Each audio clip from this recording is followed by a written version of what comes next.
Welcome to the first ever Gujarati IT education YouTube channel Mentorize. Here you can start your IT journey in your own language Gujarati. So આજ છે episode number 17 અને જેમાં આપણે જોવાના છે order by. સો જો તમે previous episodes નથી જોયા તો જોઈ લેજો, જેની લિંક મેં ડિસ્ક્રિપ્શનમાં આપી છે પ્લેલિસ્ટની.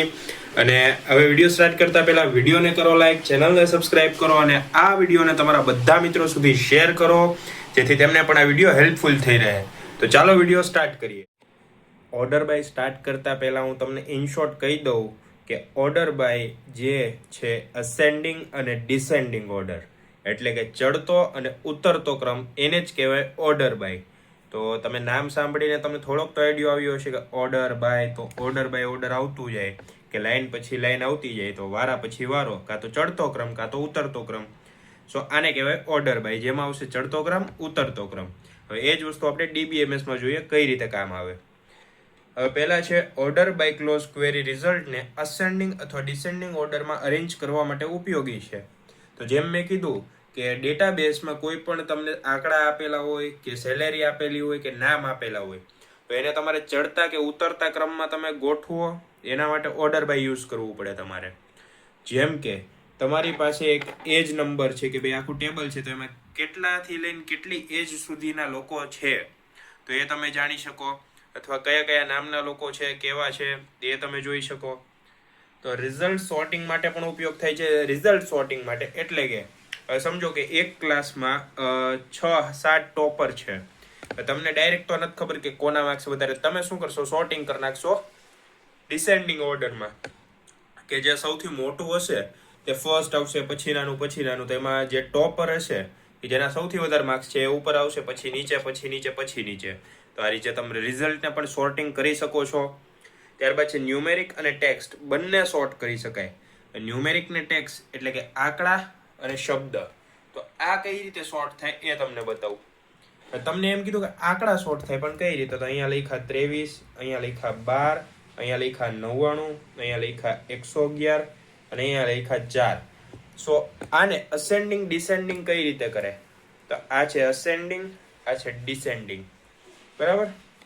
સો આને અસેન્ડિંગ એટલે ચડતો ક્રમ, એટલે નાનાથી ચાલુ થાય. તો નાનામાં નાનું છે 4, ત્યારબાદ છે 12, ત્યારબાદ છે 23, ત્યારબાદ છે 99 અને ત્યારબાદ છે 111.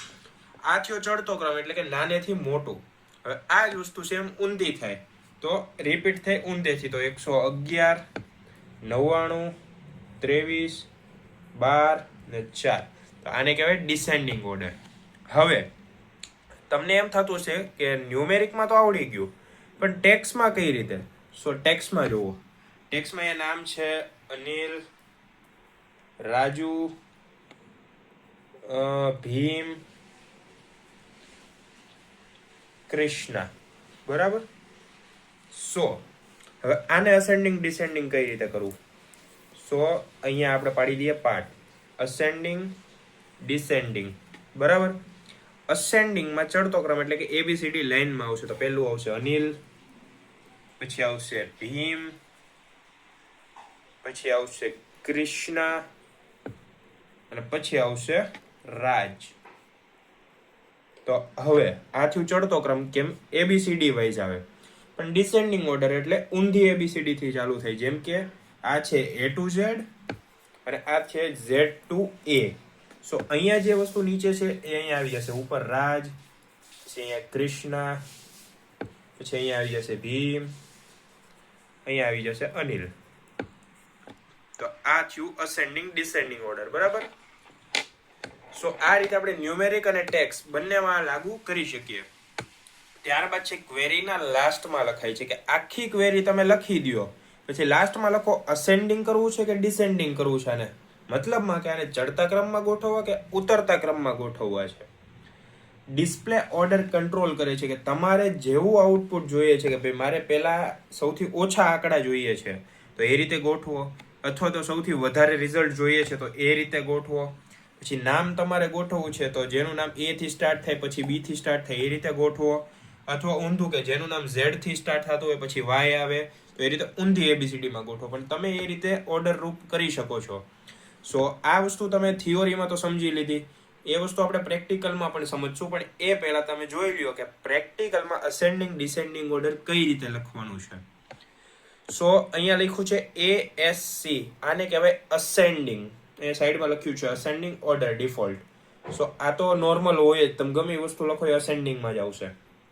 પણ તમે આ રીતે લખી શકો ASC એટલે કે અસેન્ડિંગ ઓર્ડર, અને DESC એટલે ડિસેન્ડિંગ ઓર્ડર. સો આ બે વસ્તુ ધ્યાન રાખજો. પ્રોગ્રામ લખો તે સેમ વસ્તુ જ લખવાની, ASC DESC.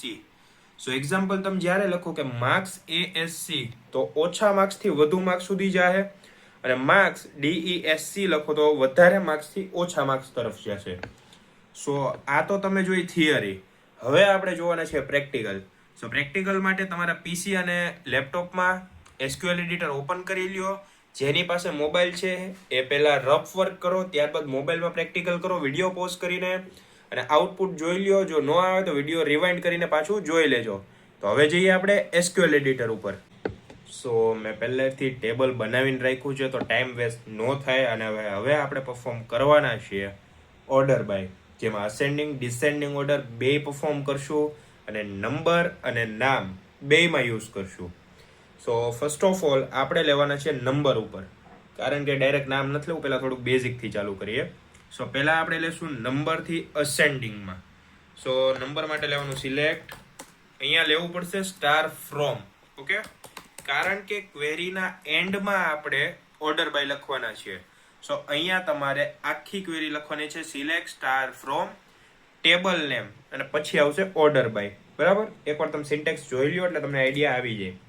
Select star from. હવે ટેબલ નામ શું છે, તો ટેબલનું નામ છે સ્ટુડન્ટ્સ. શું અહીંયા લખી દઉં સ્ટુડન્ટ્સ. હવે અહીંયા લખવાનું છે order by. Okay, order by લખાઈ ગયું. હવે તમારે કઈ વસ્તુને ચડતા ઉતરતા ક્રમમાં ગોઠવવાની એ નક્કી કરો. સો મારે અહીંયા ગોઠવવું છે માર્ક્સને. સો હું શું કરીશ, માર્ક્સ.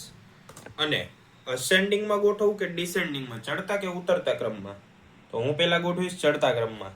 તો અસેન્ડિંગ માટે ASC સેમિકોલન. બરાબર, હવે હું કરીશ રન. હવે તમે નીચે જુઓ, 1 મિનિટ, 31 33 33 39 39 40 40 60 બધું લાઈનમાં આવી ગયું. હવે સિમ્પલ એક નાનો ચેન્જીસ કરવાનો છે. નંબરમાં માર્ક્સમાં જ મારે જોતું છે, પણ ડિસેન્ડિંગ તો અહીંયા A કાઢી નાખો ને DE લખી નાખ્યું.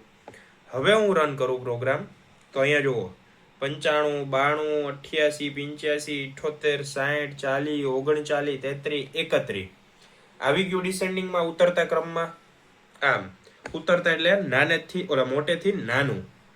બરાબર, સો આ તો થઈ ગયું માર્ક્સ માટે, નંબર માટે.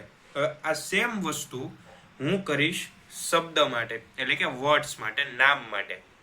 સો અહીંયા તમારે શું કરવાનું છે, અહીંયા લખી દો નેમ. નેમ લખ્યું. હવે અહીંયા હું લખીશ અસેન્ડિંગ માટે A. સો અસેન્ડિંગ લખ્યું, અને હવે હું કરીશ રન SQL. સો હવે જોજો તમે, A ઉપરથી નામ હતા એ પહેલા આવી ગયા, પછી DIKMV છેલ્લે, જે છેલ્લી ABCD માં જે છેલ્લું આવતું A, તો A થી સ્ટાર્ટ થયું અને Z સુધી જેટલા અક્ષર લાઈનમાં હતા, સો લાઈન ટુ લાઈન લેતો આવ્યો, જે અક્ષર નહોતા એને સ્કીપ કરી દીધા. સો આ જ વસ્તુ હું કરીશ ડિસેન્ડિંગ માટે. સો DE, અને હવે રન કરીશ તો V થી સ્ટાર્ટ થશે. જુઓ થઈ ગયું V થી સ્ટાર્ટ, તો VMKIDA. સો આ જોયું તમે, ઊંધું થયું. Z to A ગયું, પહેલા A to Z ગયું હતું, હવે Z to A ગયું. સો આને જ કહેવાય અસેન્ડિંગ ડિસેન્ડિંગ ઓર્ડર. હવે કોઈ પૂછે કે ઓર્ડર બાય શું કહેવાય, ચોખ્ખું જ કહી દેવાનું ascending descending order perform in SQL table. આ છે ઓર્ડર બાય. તો આ કઈ નવી રોકેટ સાયન્સ નથી, કોઈ પૂછે ન આવડે તો આ તો તમને આવડી જ જશે. ન આવડે તો વિડીયો રિવાઇન્ડ કરીને જોઈ લ્યો. સો આઈ હોપ કે તમને બધું સમજાઈ જ ગયું હશે. જો સમજાણું હોય તો વિડીયોને કરો લાઈક, ચેનલને સબસ્ક્રાઇબ કરો, અને આ વિડીયોને તમારા બધા મિત્રો સુધી શેર કરો, જેથી તેમને પણ આ વિડીયો હેલ્પફુલ બની રહે. તો મળીએ નેક્સ્ટ વિડીયોમાં.